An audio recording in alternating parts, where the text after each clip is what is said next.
कर्क लग्न की इस कुंडली में मंगल के साथ केतु 12वें घर में बैठे हुए हैं और मंगल पंचमेश है। तो जब किसी त्रिकोण का स्वामी 5वें घर में चला जाता है तो ये 5वें घर के फल के लिए बहुत अच्छा नहीं होता है, except for the one fact that the Mars is a malefic planet. अगर मंगल पाप ग्रह नहीं होता तो ये स्थिति यहाँ पे बहुत ही बुरी होने वाली थी, लेकिन फिर वहाँ पे मंगल के साथ केतु है और केतु को 12वां भाव बहुत सूट करता है और वो इस बात को बताता है कि जैसे जैसे नेटिव में स्पिरिचुअलिटी बढ़ेगी वैसे वैसे उसके जीवन की समस्याएं घटेंगी।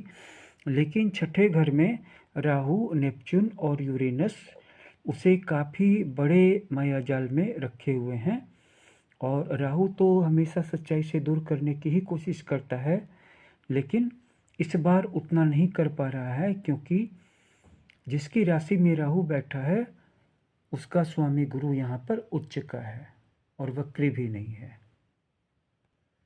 आप इस बात को जानते हैं कि राहु को ज्योतिष शास्त्र में नॉर्थ नोड कहा गया है और केतु को साउथ नोड कहा गया है। मतलब ये कि जिस भाव में केतु रहेगा उस भाव में से कोई ओपनिंग होगी और इसी तरह से राहु जिस भाव में बैठेगा वहाँ पे किसी न किसी तरह की एग्जिट होगी।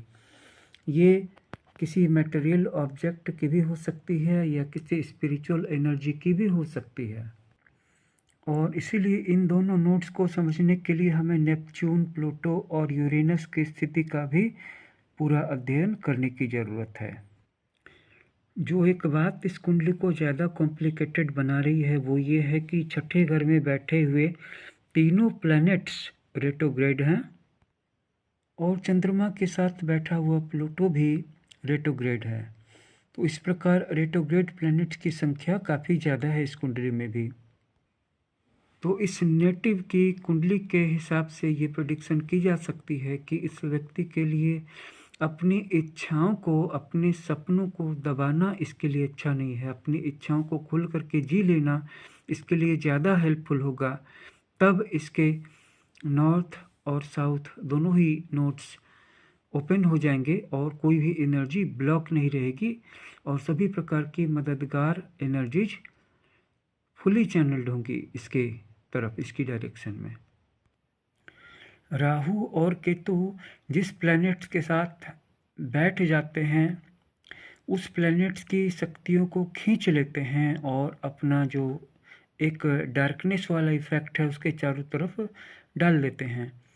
लेकिन कई बार ऐसा होता है कि कोई ग्रह ऐसा हो, जैसे कि यहाँ पे देखिए मार्स है, अगर मार्स राहु के साथ बैठ जाए तो राहु को कंट्रोल कर सकता है। तो हालांकि मार्स के साथ केतु का ज़्यादा एफिलिएशन है और सैटर्न के साथ राहु का ज़्यादा है, लेकिन फिर भी ये दोनों मार्स और सैटर्न राहु और केतु को अच्छी तरह से कंट्रोल कर लेते हैं। और वही अगर जुपिटर के साथ राहु बैठ जाए तो जुपिटर बिगड़ जाता है, इसकी शुभता समाप्त हो जाती है। हम इस बात को ऑलरेडी जान रहे हैं कि सूर्य, मंगल, शनि, राहु, केतु जो हैं इनको नेचुरल मैलेफिक प्लैनेट्स कहा जाता है। ये स्वाभाविक रूप से पापी ग्रह हैं या क्रूर ग्रह हैं, जबकि चंद्रमा, शुक्र, बुध, गुरु इनको नेचुरल बेनिफिक प्लैनेट्स कहा जाता है। और इनमें से चंद्रमा और बुध कभी कभी पापी हो जाते हैं और कभी कभी शुभ हो जाते हैं। मतलब जिसकी राशि में बैठते हैं अथवा चंद्रमा जब बड़ा होता है, छोटा होता है, उसके हिसाब से अपनी शुभता और अशुभता को एक्सप्रेस करता है। कुंडली हमें कहीं भी ले जाए, लेकिन हम वहाँ पे जाना चाहते हैं जहाँ पे हमारा सूर्य होता है, क्योंकि ये सूर्य हमारी सोल को रिप्रेजेंट करता है और हमारी आंतरिक आकांक्षा को, आंतरिक अभिलाषा को, अंदरूनी चाहत को अभिव्यक्ति देता है।